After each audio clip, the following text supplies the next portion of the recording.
Hello students, आज हम देखने वाले हैं सामाजिक नियंत्रण, सोशल कंट्रोल। तो सामाजिक नियंत्रण, जिसे हम अंग्रेजी में सोशल कंट्रोल कहते हैं, क्या है?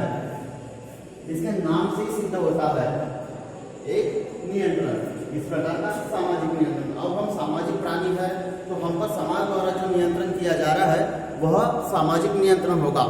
हम पर किस प्रकार का नियंत्रण किया जा रहा है? हम समाज में जो क्रियाएं करते हैं वह क्रियाएं समाज की व्यवस्था को बनाने में सहायक होती है, और कुछ क्रियाएं ऐसी होती है जो समाज की व्यवस्था को बिगाड़ती है, समाज में अव्यवस्था उत्पन्न करती है। हमारे व्यवहार को नियंत्रित करना, अर्थात हम ऐसा व्यवहार या ऐसी क्रियाएं न करें जिससे समाज में व्यवस्था गड़बड़ हो या समाज की व्यवस्था अव्यवस्थित हो। समाज की व्यवस्था सुचारू रूप से संचालित रहे, इसलिए हमारे व्यवहार पर नियंत्रण किया जाता है, जो समाज द्वारा किया जाता है। हमारे व्यवहार के नियंत्रण के इस तरीके को हम सामाजिक नियंत्रण कहते हैं। समाज द्वारा हमारे व्यवहार को नियंत्रित करने के पीछे एक ही लक्ष्य होता है कि समाज में व्यवस्था सुव्यवस्थित रूप से चलायमान रहे, समाज की व्यवस्था अच्छे से चलती रहे, समाज में अव्यवस्था बुराइयां न हो। तो हम देखते हैं सामाजिक नियंत्रण, व्यक्ति के व्यवहार को नियंत्रित करने के तरीके क्या कहलाए जाते हैं? सामाजिक नियंत्रण कहलाए जाते हैं। ऐसे तरीके जिससे किसी व्यक्ति के या व्यक्तियों के व्यवहार को नियंत्रित किया जाता है, सामाजिक नियंत्रण कहलाए जाते हैं। हम रॉस की परिभाषा देखते हैं सामाजिक नियंत्रण के संबंध में। तो रॉस कहते हैं सामाजिक नियंत्रण उन पद्धतियों की व्यवस्था है जिसके द्वारा समाज अपने सदस्यों को मान्य व्यवहार प्रतिमानों के अनुरूप बनाते हैं। रॉस कहते हैं कि सामाजिक नियंत्रण क्या है?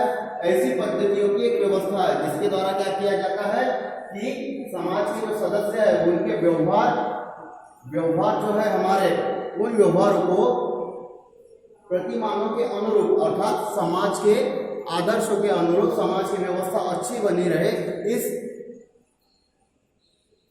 समाज की व्यवस्था अच्छी बनी रहे, इस उद्देश्य के लिए क्या किया जाता है? हमारे व्यवहारों को समाज द्वारा नियंत्रित किया जाता है। यह होता है सामाजिक नियंत्रण। अब हम बिजनेस की परिभाषा देखते हैं। तो बिजनेस कहते हैं वह साधन जिसके द्वारा सामाजिक व्यवस्था स्थापित की जाती है और बनाए रखी जाती है। तो बिजनेस कहते हैं कि ऐसे साधन जिससे क्या होता है कि सामाजिक व्यवस्था स्थापित की जाए, समाज में व्यवस्था स्थापित की जाए और उस व्यवस्था को निरंतर बनाए रखा जा सके। ऐसी व्यवस्था को क्या कहा है बिजनेस ने? सामाजिक नियंत्रण। अर्थात सामाजिक नियंत्रण ऐसे तरीके जिससे हमारे या व्यक्ति के या व्यक्तियों के व्यवहारों को नियंत्रित किया जाता है। यदि व्यक्ति के व्यवहारों को नियंत्रित न किया जाए तो समाज में अव्यवस्था उत्पन्न होगी। यदि मुझे कोई किसी प्रकार से रोके ही नहीं, मैं गलत कार्य कर सकता हूँ। गलत कार्य करने से क्या होगा? समाज में अव्यवस्था उत्पन्न होगी। तो मेरा व्यवहार समाज में अव्यवस्था उत्पन्न न करे, समाज की व्यवस्था को बिगाड़े नहीं, इसलिए क्या किया जाता है? मुझ पर समाज द्वारा कुछ नियंत्रण लगाए जाते हैं जिसके अनुसार मैं अपना कार्य करता हूँ और अपने जीवन को व्यतीत करता हूँ। यदि मैं उन नियंत्रणों को नहीं मानूंगा तो मुझ पर दंड भी थोपा जाएगा, मुझे दंड भी दिया जाएगा, और यदि मैं अच्छे कार्य करता हूँ तो मुझे पुरस्कार भी दिया जा सकता है। तो अब हम सामाजिक नियंत्रण की विशेषताएं देखते हैं, जिसमें पहली विशेषता है सामाजिक दबाव के प्रतिमान। ये एक नियम है, नियमों का समूह है जिससे समाज पर दबाव डाला जाता है। दबाव कैसा डाला जाता है? किस प्रकार डाला जाता है? दबाव ऐसा डाला जाता है कि समाज की व्यवस्था बिगड़े नहीं, समाज की व्यवस्था अच्छे से चलती रहे, समाज में व्यवस्था का संचालन सुव्यवस्थित रूप से हो, किसी को किसी प्रकार की दिक्कत न हो।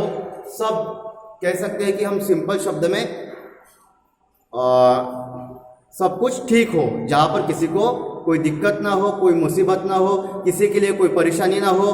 तो ऐसी स्थिति के लिए हम क्या करते हैं? सामाजिक नियंत्रण लगाते हैं, हम पर नियंत्रण लगाया जाता है। उसके पश्चात अगली विशेषता है व्यक्ति एवं समूह पर लागू। अब ये समाज के प्रत्येक व्यक्ति पर और प्रत्येक समूह पर लागू होगी। यदि किसी व्यक्ति को हम नियमों से परे कर दे, नियमों से मुक्त कर दे, तो वो क्या करेगा, कुछ भी कार्य करने लगेगा। हो सकता है उससे समाज का अच्छा भी हो और हो सकता है कि उससे समाज में अव्यवस्था भी उत्पन्न हो। इसलिए ये क्या है कि प्रत्येक व्यक्ति और प्रत्येक समूह पर लागू होती है। फिर उसके पश्चात समाज के सदस्यों के व्यवहारों एवं क्रियाओं में समरूपता स्थापित करना। समाज के हम सदस्य हैं, हमारे व्यवहारों और हमारे द्वारा की जा रही क्रियाओं में समरूपता लाना, मतलब एकता लाना, एक जैसा स्वरूप लाना। एक जैसा स्वरूप कैसे कि हम अच्छे काम करें, अच्छा व्यवहार करें, जिससे क्या होगी, समाज में व्यवस्था बनी रहेगी। और यदि हम अच्छा काम नहीं करेंगे तो समाज में व्यवस्था बनी रहेगी क्या? बिल्कुल नहीं। अब सभी के व्यवहारों को क्या करना या सभी की क्रियाओं को क्या करना, एक रूपता लाना या एक स्वरूप देना। मतलब सिर्फ मेरे अकेले से या किसी आपके या किसी अन्य के अकेले के अच्छे कार्य करने से, अच्छा व्यवहार करने से समाज में व्यवस्था बनी रहेगी क्या? बिल्कुल नहीं। सभी को अच्छा व्यवहार करना पड़ेगा, अच्छे कार्य करने पड़ेंगे, ऐसा व्यवहार करना पड़ेगा जिससे समाज में अव्यवस्था उत्पन्न न हो, तो समाज की व्यवस्था अच्छे से चलती रहेगी।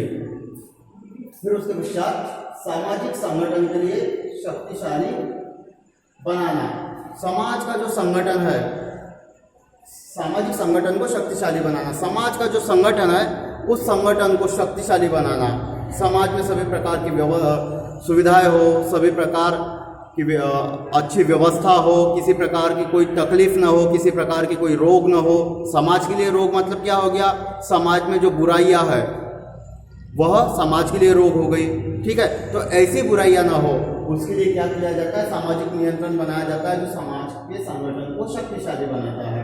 फिर सामाजिक व्यवस्था की स्थापना।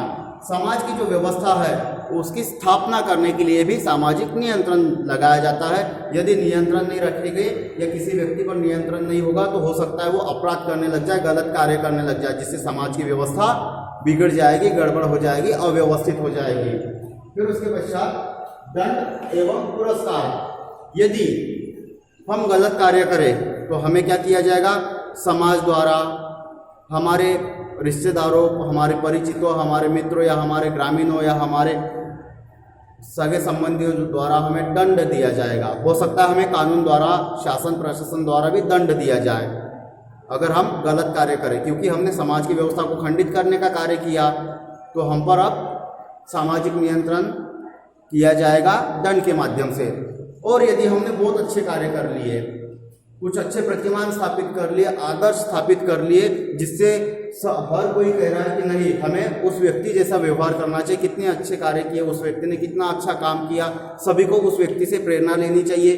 क्यों? क्योंकि उस व्यक्ति के व्यवहार से या उस व्यक्ति के कार्य से समाज में अच्छी व्यवस्था कायम हुई, समाज में आदर्श स्थापित हुए, समाज को एक प्रेरणा मिली। तो ऐसे व्यक्ति को समाज द्वारा पुरस्कृत किया जाता है, शासन द्वारा पुरस्कृत किया जाता है। जैसे भारत सरकार द्वारा पुरस्कार दिए जाते हैं ना, पद्मश्री, पद्म भूषण, भारत रत्न, पद्म विभूषण जैसे कई पुरस्कार। तो ये भी दंड और पुरस्कार भी सामाजिक नियंत्रण की एक विशेषता है जो सामाजिक नियंत्रण में महत्वपूर्ण योगदान रखते हैं। यदि कोई चोरी करे, डकैती करे, हत्या करे, लूट खसोट करे और ऐसे व्यक्ति को दंड नहीं देंगे तो क्या होगा, दूसरे व्यक्ति भी देखेंगे कि अरे नहीं, दंड तो मिलता ही नहीं है, क्या करें, हम भी ऐसा ही काम करेंगे। कौन काम करेगा, कौन मेहनत करेगा, कौन परिश्रम करेगा, बस लूटो, चोरी करो, डकैती करो और संपन्न बन जाओ, अच्छा धन कमाओ, ऐसा होगा। इसलिए दंड दिया जाता है। और कोई अच्छा काम कर रहा है और उसे पुरस्कार ही नहीं मिल रहा तो वो व्यक्ति क्या करेगा, अच्छा कार्य करेगा, क्या करेगा तो, और कोई दूसरा व्यक्ति अच्छा कार्य नहीं करेगा, अरे उसने तो अच्छा कार्य किया, उसे क्या मिला, नहीं, सामने वाले ने अच्छा कार्य किया, हो सकता है उसे नोबेल मिला, भारत रत्न मिला, पद्म भूषण, पद्म विभूषण। तो हमारे मन में भी वैसी लालसा उत्पन्न होगी कि हमें भी सम्मानित किया जाए, हमें भी ऐसा पुरस्कार मिले तो हम अच्छे कार्य करेंगे। अब हम सामाजिक नियंत्रण के स्वरूप देख लेते हैं, जिसे सामाजिक नियंत्रण के स्वरूप या सामाजिक नियंत्रण के प्रकार हम कह सकते हैं। तो सामाजिक नियंत्रण के जो स्वरूप है वह सबसे पहले हम देखते हैं कार्ल मैनहीन के द्वारा दिए हुए। तो कार्ल मैनहीन ने सामाजिक नियंत्रण के दो प्रकार बताए हैं या दो स्वरूप बताए हैं, एक प्रत्यक्ष सामाजिक नियंत्रण और दूसरा अप्रत्यक्ष सामाजिक नियंत्रण। प्रत्यक्ष सामाजिक नियंत्रण जिसमें हमारे रिश्तेदारों, नातेदारों, मित्रों द्वारा हमें नियंत्रित किया जाता है। यदि हम गलत काम करें तो हमारी निंदा की जाएगी, हमें हमारे रिश्तेदारों, मित्रों, नातेदारों द्वारा दंडित किया जाएगा। अप्रत्यक्ष सामाजिक नियंत्रण, जिसमें कानून, कायदे, नियमों के द्वारा हमें दंडित किया जाएगा और हमारे गलत व्यवहार पर हम पर नियंत्रण किया जाएगा, हमें दंडित किया जाएगा। किम्बाजेल के अनुसार हम देखते हैं सामाजिक नियंत्रण के स्वरूप। तो किम्बाजेल में भी दो प्रकार बताए हैं, दो स्वरूप बताए, उसमें सकारात्मक सामाजिक नियंत्रण और दूसरा नकारात्मक सामाजिक नियंत्रण। सकारात्मक सामाजिक नियंत्रण अर्थात जिससे समाज में व्यवस्था अच्छी बनी रहे, समाज की व्यवस्था सुव्यवस्थित रूप से चलायमान रहे, ऐसा नियंत्रण सकारात्मक सामाजिक नियंत्रण। जिसमें क्या होगा कि हमें पुरस्कार दिया जाएगा, हम आदर्श, हमारे व्यवहारों को लोगों के लिए आदर्श बतलाया जाएगा, लोगों को हमारे अच्छे व्यवहार जो है उससे सीख लेने की प्रेरणा दी जाएगी, लोगों को अच्छे व्यवहार करने के लिए प्रेरित किया जाएगा।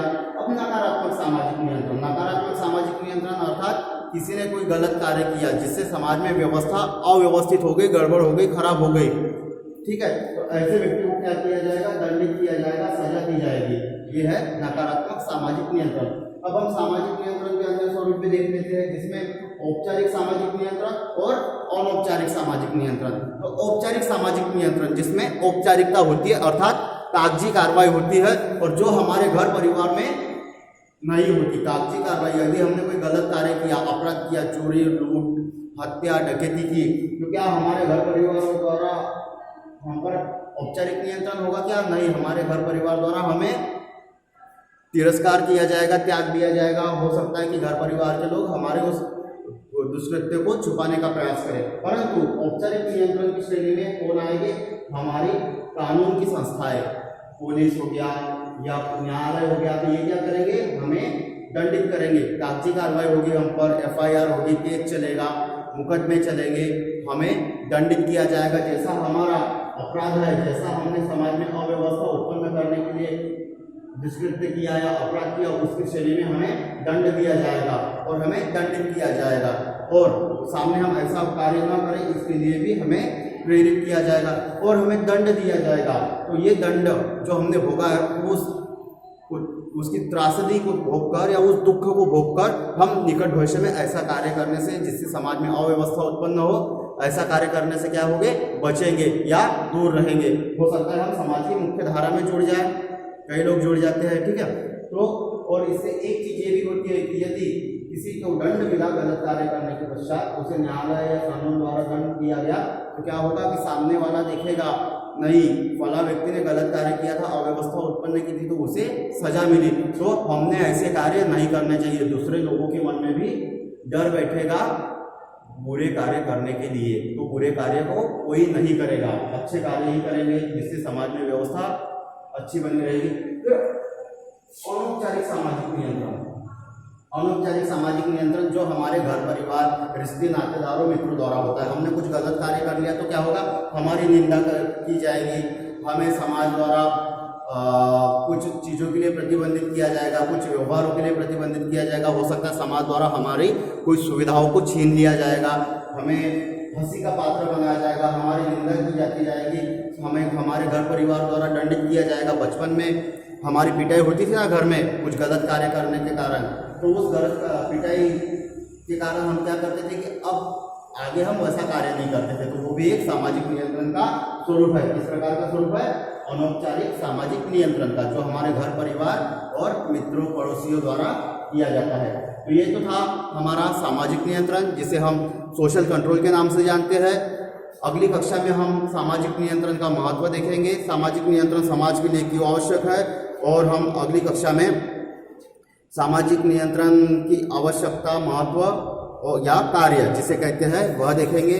तो आज हमने देखा सामाजिक नियंत्रण क्या है सामाजिक नियंत्रण, व्यक्ति के व्यवहार को नियंत्रित करने के तरीके, जिसमें हमने सामाजिक नियंत्रण की परिभाषा देखी, रॉस एवं विसेंस की, फिर उसके पश्चात सामाजिक नियंत्रण की विशेषताएं और सामाजिक नियंत्रण के स्वरूप।